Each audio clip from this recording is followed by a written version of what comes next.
انا عملت كتير جدا برضه. لا اختلاف كبير يعني.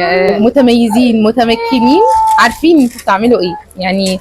لا مميزين مختلفين جدا يعني. وبعدين حابين الشغل في شغف دي مميزين بيها والله. لا فعلا يعني. والله مارينا انا اتبسطت جدا. انا مش متعوده وما بحبش اعمل وبتاعت انا مش قبل ما ابدا قلت لك ايه؟ مش قلت لك ان انا بشرتي حساسه شويه وبخاف؟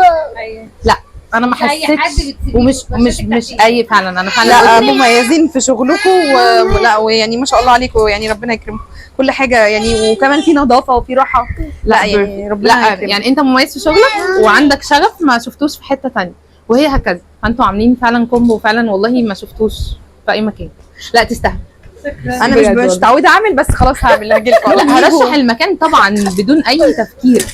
لا انا مش بحب ارشح اصلا بس انا ده هرشح. كمان هنا ما شفتش حد اصلا لا متمكن ولا شاطر ولا نظافه. يعني انا حاسه ان انا زي في القاهره كده تعقيم نظافه شطاره. لا وكمان الحاجات عامه يعني انا في حاجات كتير ما كنتش متوقعه ان الاقيها. لا انا يعني المستلزمات عامه يعني مستلزمات التجميل كلها. لا يعني فعلا مش يعني انا ما شفتش اصلا حتى التنظيف ده حتى في على مستوى المنيا في اماكن كتير. فلا انتم مميزين بالحاجه وبقول لكم نظافه وشطاره لا لا لا